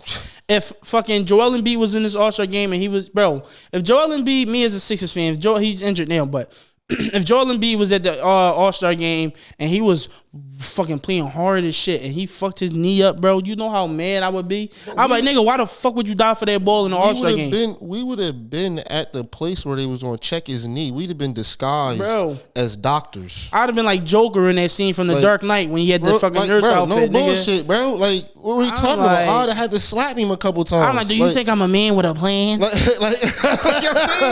what the fuck is wrong with you, nigga? What are you doing? Yeah, so it's like this. What would you rather have? An All-Star game that's fire, or it's one Sunday a year during the NBA year that these boys get the bullshit. I don't care about it. The NBA is rounding the second base right now, about to be not on their way to third base. Nigga. Well, I say third base is rounding third base is playoffs. So rounding the second base right now. We getting the second half of the season. This is the stretch that matter because it's like 35 games left. This is the playoff. This is seeding. Yeah, you know what I'm saying. This is seeding and all that. So I don't want to see Luka next year. I want to see him Thursday. So by all means, walk up and down the court, shoot that bitch from the other free throw, my dude. And then also too, I just want to say another thing too. This is the discourse that's had every All-Star game. After every All-Star game for literally like the last 10 years, it's been the All-Star game's not competitive. And then they watch it. And then they come on. It's like before we started when I said, yo, this is gonna be an easy day. All-Star game happened. We don't really need to really get specific. You know what I'm saying? We could just really riff. We ain't had no notes for this. You had notes for the Super Bowl. I had notes for Super Bowl. You ain't had no notes for this. It's easy. It's easy content to be had, especially when we do this shit once a week. So we cool. Next week we're gonna have a whole nother list of topics. These niggas come on air, First Take, Undisputed, Get Up, all these guys that do sports shows, and they come on and they do a show every day, and it's easy content to have. You know what I'm saying? Bro. We talked about Saturday, Sunday, and we talked about Friday, Saturday, Sunday, and just this episode. If I'm fucking on TV, I'm going to talk about Friday, Monday. I'm going to talk about Saturday on Tuesday, and I'm going to talk about Sunday or Wednesday. And then now I just got to find and then my last few days I just got to find some topics. Like, it's easy. You know what I'm saying? So it's just it's the discourse around the All-Star game is the same shit every year. It's like the boy who cried wolf. At some point, just shut the fuck up and get ate. Like, you feel me? You know what I'm saying? It's like, that's what I'm saying, bro. But let's talk about, so we talked about how the NBA season is starting around into our third, and it's the last push. Okay, let me rephrase this. What are some adjustments that you think can be had to, let's say, your top two favorites from each conference? What are some adjustments that they can have that you think would get them into the will help them with a deep playoff run? I'm gonna start, so I can just give you a point of reference for my question. So I think Milwaukee, obviously, that's a team that's, you know what I'm saying, they got some shit that they gotta figure out, but I could see them pushing to go to the finals. They started off slow with Doc, but then they started to round a little bit for him, like in the last few games right before the playoff series. They got Patrick Beverly, which as a Sixers fan, I'm fucking pissed. That is the most perfect athlete ever created. I can't believe to be in this city. Daryl bitch ass Morey let him go. I was at an awe. Like, bro, what are we talking about? Especially when he had that one clip that went viral where he was like, "Yo, if they trade me, Philly will go crazy." And guess what? Philly is not feeling that shit, nigga. I'm not fucking with that shit. They traded Pat Bev away, and then we picked up fucking Kyle Lowry off the deadline, which is just a fat Pat Beverly at this point. Keep it a bean. Like, I know what they say, don't throw stones from a glass house because my fat ass, but you know what I'm saying? I ain't in the NBA. He's a chunky monkey in the fucking league, bro. He's a fucking heavy set guy for the NBA, bro. He not bringing a leadership. He not bringing a leadership. Niggas not, nigga, you was part of that team that had the double doinker. You think B gonna listen to you when you was on that team that sent that nigga home crying? Fuck out of here. Fuck you and Marcus Gasol. He ain't Kawhi Leonard. Nigga, I'm still heard about that. And Pat Bev was in there. He had Joel Embiid staying late. Yeah, running different drills on the sideline, grabbing the clipboard, teaching other teammates how to play defense. On Tyrese Maxey ass, bro. He said on his pod, he said the game because Joel Embiid didn't play the Christmas game and they played Miami and Tyrese Maxey didn't have it. After the game, he talked to him. He said, "Listen, I ain't gonna sugarcoat it and tell you this, nigga. You need to be better. You played like shit." It's like, do you want it or do you not? Because you ain't play like you want it. And that nigga Maxey, he appreciated that shit, and he been cooking ever since. Like, he do what he do. Because his games without Embiid was bad at first. Bro, that Christmas game, he was not balling. Them December games without Embiid. That's what I'm saying. So, like, and like, he's a good, like, this how I feel. No matter how, sometimes in the league, and this goes for all sports, honestly. Sometimes there are moves that can be made that would, on paper, fix your team and help them out tremendously. If you think about it, in that trade, we didn't trade for Buddy Hield with the Pat Beverly shit, but we traded away Pat Bev. We got a second pick. We got campaign. We was able to pick up Kyle Lowry, and we got Buddy Hield. So if you look at what the Sixers did, it was probably a net positive for what they did. But there's some moves that no matter how well it may look on paper, that you just shouldn't make just because of the ripple effect that it can have on your team and organization. Right. You feel me? I don't know the type of response. Like, I don't know how, because it's only been, I think they only played 1 or 2 games when Pat Beverly left.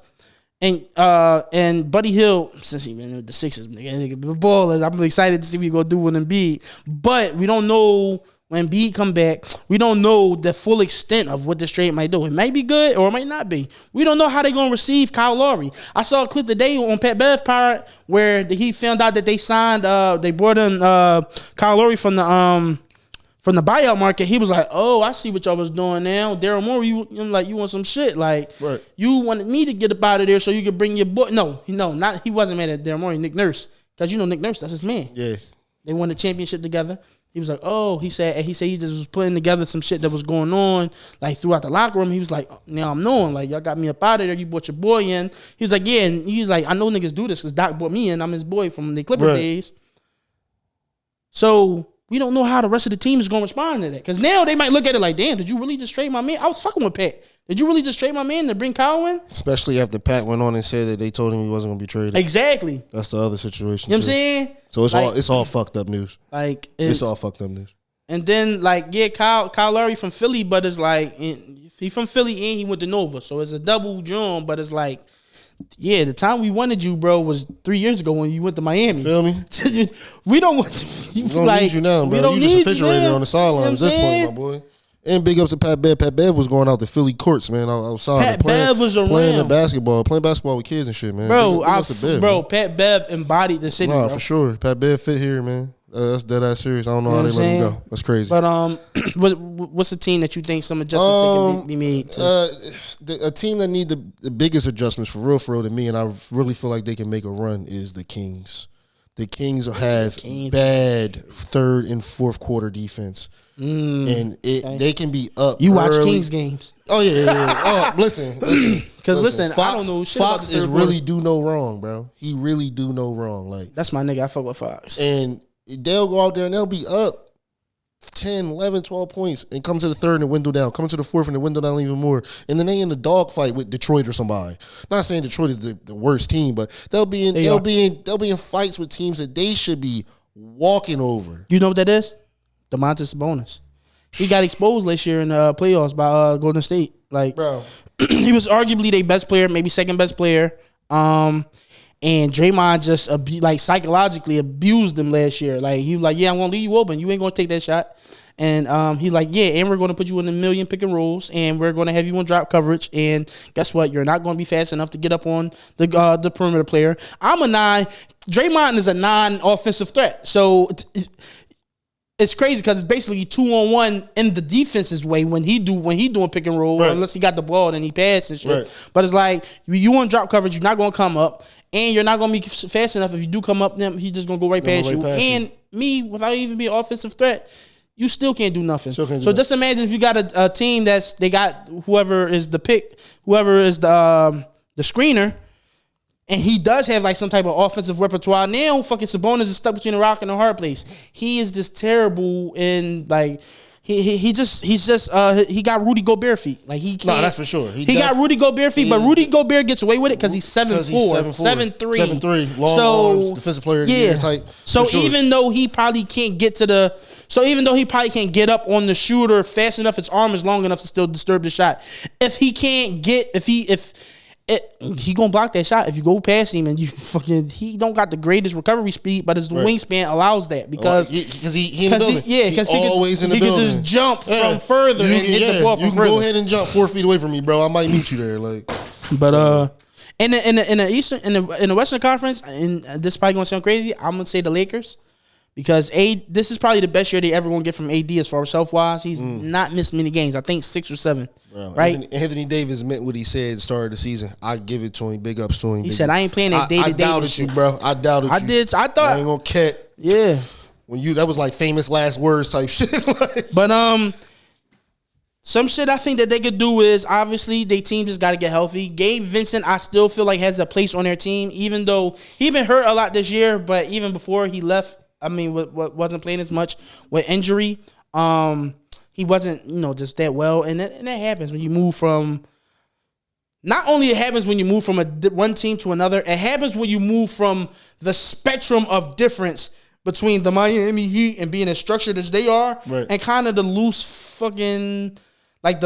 form-fitting way that the Lakers probably run that organization. Basically, like, we got stars and we prioritize them, and y'all just kind of do it up. Y'all just get in where y'all fit in. Right. Whereas the Heat is like fucking militarized type shit. You know what I'm saying? So Gabe Vincent probably had a hard time. It happens a lot of times with Miami Heat guys going to different teams, and then you think you're going to get the production of that last team, and they're not the same. Not that person. You know what I'm saying? It happens. Like Max Strus, it took him a while for him to get right in Cleveland.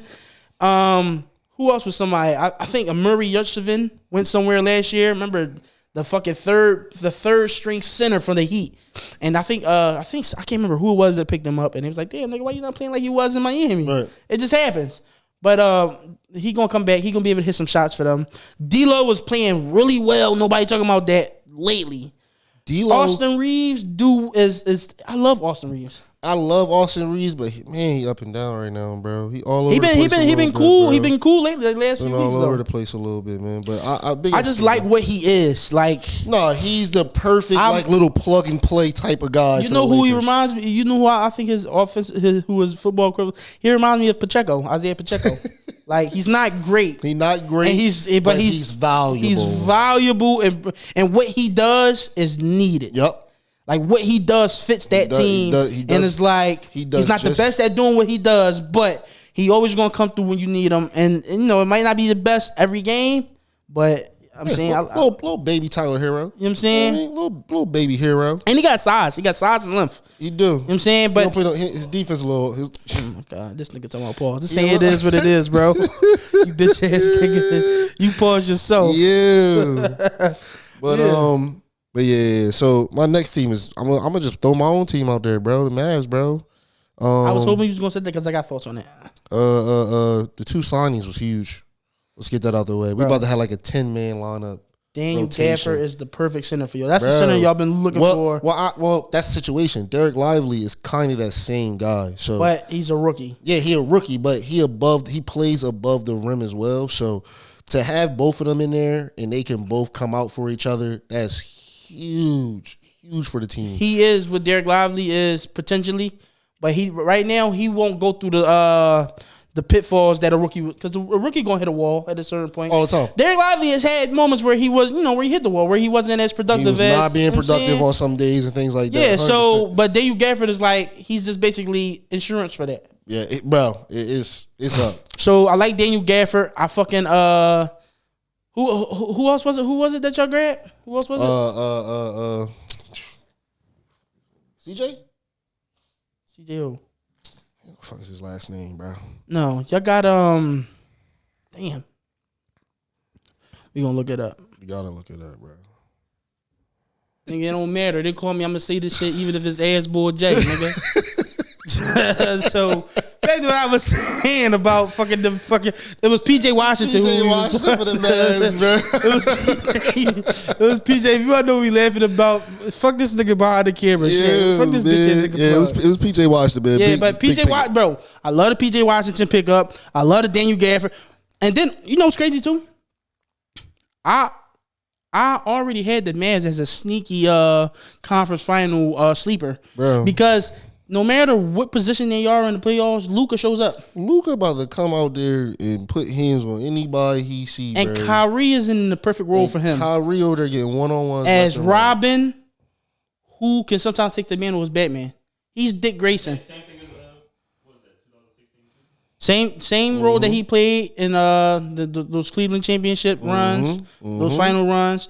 He is like he is Dick Grayson, bro. Sometimes he might be Robin, sometimes he might be Nightwing, sometimes he might take the role of Batman. That's 100%, bro. You know what I'm saying? Because the problem with Kyrie Irving is not that the problem with Kyrie Irving has always been not that he can't get buckets. The problem has always been that the type of buckets that he always get are like they're tightly contested, difficult shots. And so if you're in a playoff series and you're relying solely on this player to lead you, and he got to do all of this extra, like, because it look good, it's sexy, it's fire. We are not saying that he can't get it done, but it's tiring. I would imagine if 100%. You in the first quarter and the second quarter you got to do 5-8 second dribble move. And you playing at his speed too. Playing at his speed, so you icing your team essentially. You know what I'm saying? Yeah, he gonna make the shit, but now in the third quarter, I'm tired, bro. Right. And now, but that's where I feel like he's better as a Robin, because Luka, let's say in the second and third quarter, Kyrie takes over. Boom, go crazy. Now, fourth quarter, he's a little tired. He gassed. He don't got it. Luka right there. Got sevens right there. Same shit with LeBron. You know what I'm saying? And it don't got to be the second, third quarter, because it could be. It could be anytime during the game. It could be anytime. Yeah, maybe you need a big first quarter from Kyrie. Come out. Maybe the team came out and they was lacking energy. Kyrie goes crazy, goes bonkers. Keep him in the game. And now he keep him in the game. The team got their morale, got their energy up. Boom. I love Luka because Luka just is a get it done boy. He's like, period. He just is like, no matter what you do, he gonna finish with 30 points. The ball get tripled. He get double team. 60% of the season already. Yeah. And he got a 30 plus. 9 plus trip dub almost. And he playing defense, averaging a steal. He playing defense, averaging a steal. You know what I'm saying? And but he always be kind of having like these little ups and downs when he play defense. What was that one series? It was the year when they beat Phoenix. Remember, he was yelling at D-Book. He was like, "I play defense now." So you know what I'm saying? Yeah. But the team is built for him. The team is built accounting for him playing zero defense. Right. So any defense that he adds, it's like, oh, man, you giving us this? Usually help to the corner or helping on the man driving. It's not really spin on ball. My thing about Luka with his defense don't necessarily got to be man. He got just Steph Curry. And what I mean by that is be a great help defender. Exactly. Learn how to stand in passing lanes. Learn how to jump a passing lane. Learn how to not jump or try to jump. Learn how to not try to jump a passing lane, because that way they won't backdoor you. Learn how to not reach. Learn how to use your size to get a little bump on somebody and knock them off balance. That's what he been doing this year. That's what he been doing. Cutting off people a lot. Listen, Nikola Jokic is not a good defender, but in the metrics, He's like one of the best defenders ever. Yeah, because he's not letting you get behind. And the reason why is because say I come down the lane and I got a buck. I think I'm about to lay. Jokic knows how to use his body where he bumps them and gives them off kilter. Right. Now they're taking a funny ass wonky shot. And now even though the elites, they're going to adjust midair and they're going to lay it up. But then if I'm fucking the 8th man on the roster and I'm not elite, you knocked me off enough to where now you didn't get 7 buckets from this obscure guy off the bench. Not at all. That could help the team win. 7 points from your 8th man and boy, that's next level. That's the difference between take that every night. That's the difference between a first round exit and a second round berth. Nah, no bullshit. You see him? And Jokic championship in that motherfucker. You know what I'm saying? And Jokic is perfect. Jokic is perfect at doing it. You know what I'm saying? He does that. But that's what Luka has been doing this year. Bro, I like fucking oh shit. So you had the Mavs, I had the Bucks, I had the Lakers, and you had Sacramento. So we both got 2 teams. Quick thing that I wanted to bring up. I know we kind of jumping back and forth. Because we talked about this before the pod started. You niggas on the internet, I'm talking to you. Get him. Shut the fuck up about Aaron Gordon getting robbed. Oh, yeah. I'm going to stare at the camera now, too. Now, Shut the fuck up about Aaron Gordon getting robbed. I'm fucking get robbed. Because I know y'all niggas love to say he took a seat mid-air. Yeah, I don't know what y'all talking about, bro. He got a 50 for that. Stop the glazing. Well, he got robbed. Listen, do y'all remember that dunk contest? Let me describe to you how that dunk contest went down. Aaron Gordon got a 50 on every dunk he did. So did Zach LaVine. 100%. They went and they both got 50s in the final rounds for both of their dunks. So they went to sudden death. And Zach LaVine, in his very last dunk of overtime, came out and said, and did, what was it, an East Bay or a windmill from the free throw line? Because he did one of each. I can't remember. It was between the legs. East Bay was. His very last dunk was an East Bay from the free throw line. And let me just give you some perspective on why that's a 50, why that's a crazy dunk. In 1980, whatever year that was, when Michael Jordan was doing the dunk contest. So whatever year that was when Michael Jordan did the free throw line dunk where he opened his legs up, and every year in the dunk contest, jumping from the free throw line was kind of like an impossibility. Like 100%. People always stepped in front of it, and basically they used to judge how good that dunk was the further back that your foot was. You know what I'm saying? Because not everybody always was a full toe behind the line. Niggas was fully stretching out, Space Jam type shit, just to reach the fucking basket from the free throw line. And LaVine East Bayed. And listen, all that being said about the East Bay dunk, I understand. Zach LaVine's, Aaron Gordon's seat mid-air dunk was probably the greatest dunk ever done in the dunk contest. I'm not mad at that. But listen, he can only get a 50. He got a 50 for that. And Zach LaVine also got a 50. So even if his dunk was better, the max capacity for scoring is 50. If they were doing like totals, period, then head dunk would be rated higher than the Zach LaVine dunk, but it's not. So nobody never talks about Aaron Gordon's last dunk. It was a simple backbreaker dunk. He jumped from the side, and it was a great dunk, but it wasn't an East Bay from the free throw line. His last dunk was a back scratcher. He reached up behind his head, he put the ball down at his knee, and he raised it back up and slammed the ball. Great dunk, but it's not a 50. It's not a dunk. Nobody ever brings up that dunk. Right. They always say, oh, he took a seat mid-air. Yes. And he received the proper score for that. That was an amazing dunk. That was the best dunk I've probably ever seen. But guess what? It was only a 50. Even though it was better than Zach LaVine dunk, and it'll still change the fact that Zach LaVine dunk was a 50. Y'all niggas need to leave that shit alone. If Zach LaVine would have lost that dunk contest, guess what would have happened? Niggas would be Zach LaVine, he got robbed from the dunk contest. And then instead of showing that seated dunk mid-air, Aaron Gordon, all you niggas would just be showing, this is the dunk that beat the East Bay. And it would be the back scratcher dunk. Y'all would be showing that as to why Zach LaVine got robbed. So cut that shit out. So just don't ever bring that shit up again. A lot of times, people just want to be opposite. 100%. Oh, no, that's 100%, bro. It kind of remind me of that nigga it kind of remind me of the person who's like, oh, you listen to Drake? Ugh. I could never. He has no slaps. It's like, yeah, I say however you may feel on Drake, you can't admit. Nigga got some bangers. This got the Midas touch. You know what I'm saying? Motherfucker ain't lie. He got that bangers. Motherfucker ain't lie. You know what I'm saying? It's always that one nigga on some Most Def type. His shit is not even hip hop. Shut the fuck up. Y'all niggas just want to be different. Just want to be different, bro. It's like if anybody gets popular, they're gonna find some bullshit. They're gonna find some shit to go at him. Exactly. You know what I'm saying? They talked about how he got robbed against Derrick Jones Jr. Okay, cool. He jumped over Taco Fall.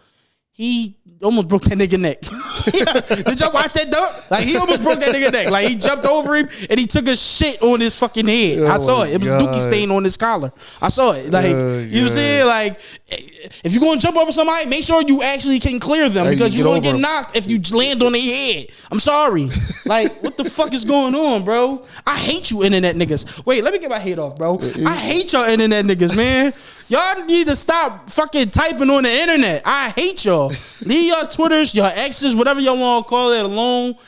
Bro, you got some hate for NBA fans? Let's just air out our agreement. I mean, man, just today alone, everything about the All-Star game was just people just begging them to play hard. And it's just like, I can't believe you want somebody to get hurt for an honors game. Like, bro, and Shannon and Stephen A. Why the fuck y'all keep bringing up MJ versus LeBron? Yeah, what is that shit? Like, where did that just come from?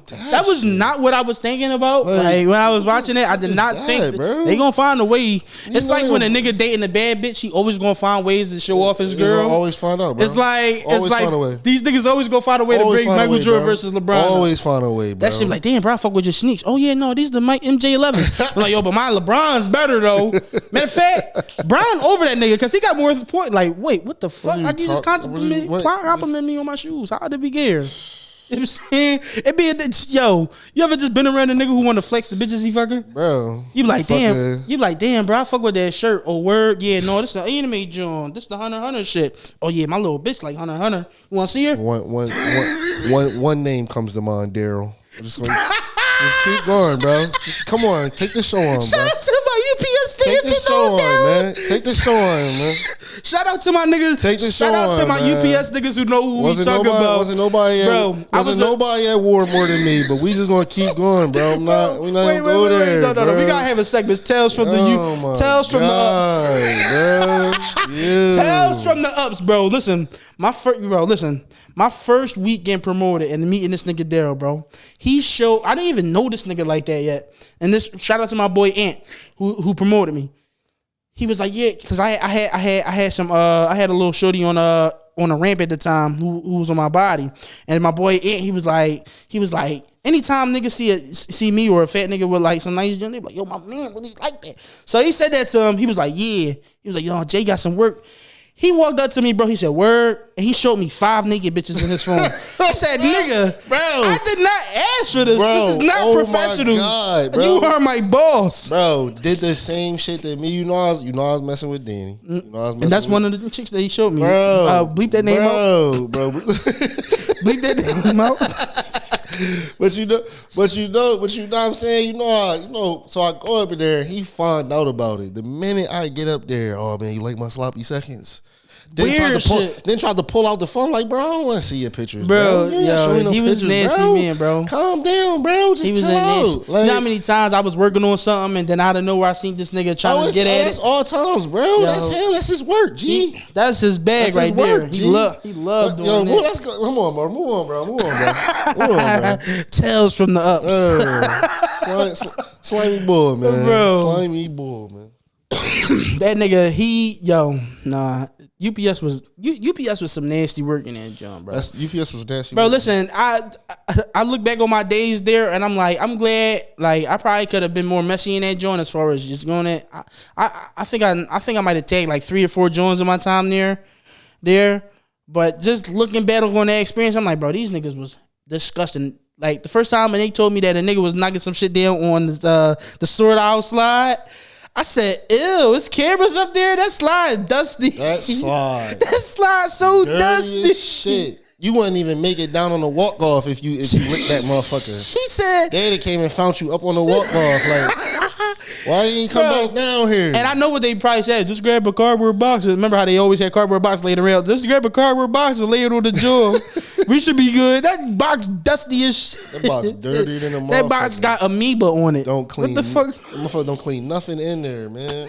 Bro. Then wouldn't tell us where the COVID was. Yo, let's move on, man. Stop taking me back to that place, bro. Stop taking me back there, bro. Too many arguments, man. Oh God, my boy was going through it during that. Bro, too many arguments, man. That nigga was going through it. Everybody got the wrath, bro. That was not good. Too much dumb shit. Do you listen to Jeff Teague podcast? Yeah, I listen to Jeff Teague sometimes. Jeff Teague, I fuck with Jeff Teague because Jeff Teague, like he always talk like he's sleepy a little bit, right? Them niggas had Jadakiss on their shit, and I'm like, and I fucking did you watch that versus where it was the Locks versus Dipset? And I rewatched that shit. That nigga Jada really like that nigga shit on him. But I wanted to just bring up the NBA podcasters. I just wanted to bring up the NBA podcasters because these niggas, the type of podcast that these NBA niggas is dropping now are the ones that I always wanted. I never wanted them niggas to break down X's and O's. Right. I respect JJ Redick. I wanted to hear these niggas talk about the bitches they was fucking. Tell me stories, bro. Gilbert Arenas is the funniest nigga in the world. Be killing me, bro. Gilbert Arenas, he got this little series that he got with some YouTube little shorty, and he just be on there being horny. He just be like, yeah, I'm trying to fuck every time. He said, what? You ain't gonna give me the pussy? All right, well, this shit done. I was watching this nigga like last week. They was live streaming. Bro. This nigga was just being horny the whole time. She said next to him, he like, and she just talking about, yeah, so I'm gonna get my car back, da da da. He said, oh yeah. He said, that's one of the things of mine you could ride. I'm like, yeah. Like, yeah, Gil. That's where we want to take this podcast. We want to be zero, man, in his bag. Hibachi, you see? We want to take this podcast shit to where I'm just gonna be fucking all the bad YouTube. Would they be out there doing? How many bodies you got? 5? Can I make it 6? Yeah, but oh man, we don't miss. You know what I'm saying? Not at all. Another wild one with the guys. I ain't forget that UFC promise. I did watch. Man, let me just get some quick little points off. Henry Cejudo, he came back after. I mean, it hurt to see the triple champ like that, bro. He was one of my goats. You know what I'm saying? He got choked the fuck out this week and just absolutely demolished. He's 0-2 and been ragged all bad. You know what I'm saying? Shout out to the bull Marab Division. Them niggas' names is hard to say. Them nigga names is hard to say. That man hard. Like, bro, Marab. But he beat the shit out of Volk, man. First name basis, bro. I'm gonna get that shit right, nigga. Fuck out of here. Fuck you, nigga. He beat the shit out of Volk. Volk, it might be up for you, bro. Same thing happened kind of with Alistair Overeem in his career. He was just knockout king. Like, he's beating niggas the fuck up. And his chin took one. He got knocked out cold, and then like he became just a maraca. Like, his brain is like a maraca in his head now. Like, that shit shake, cause bro, one tap to the jaw, nights out. Same thing going with Volk. It seems as if his last fight against Islam Makhachev, I'm saying he shouldn't have took that fight short notice. The first fight was an even back and forth, and it was like, yo, he might have got robbed. He took the second fight because his Islam's opponent dropped out, and he took it with like 10 days notice. You already fought basically to a standstill the first one. And so if you take it with a short camp to fight the guy who you basically went head to head with, it went as you would think it would. He got knocked out. He got knocked the fuck out. And now they say, and also he's a little older. He's like in his mid-30s. But they always say when you get knocked out, your brain does a thing where now it just breaks out as like a trauma response. Right. So you take a tap to the jaw, which you normally would have taken and ate or not went to sleep. Now your brain got that trauma response. He went out against Ilia Topuria. That nigga pulled a boss move. You know what that nigga did? He before the fight started, he put featherweight champion. He was like new featherweight champion on his Instagram bio or whatever it was. Then he went out there and knocked him out. Put him down. So basically, what the baseball niggas do when they point, he pointed to the outfit and hit the home field. It's gone, boy. And hit the home. You know what I'm saying? Hit the home run. I got some thoughts on UFC 300, which they say could be one of the best fucking cards since that who was it? Since the Gaethje, I think it was Gaethje Ferguson. It was Zhang Weili. Rose Namajunas card. They saying that 300 might be one of the best cards there. You know what I'm saying? I'm going to have more notes. This was just all off the top of my head. I'm going to have more notes because I really am a UFC nigga. I'm going to get in my bag. You know what I'm saying? And I do be having thoughts about the UFC, bro. Like, I'm coming for you, Ariel Helwani. But this been We Don't Miss. I've been the bull that they called it the bull. I've been Bull J. And this been my co-host. Yo, Wild Bull Wiz, man. We out, man. You know what I'm saying? And listen, we took 100 fucking shots this episode. And guess what? We ain't missed not one, nigga. Because you want to know why? We don't miss.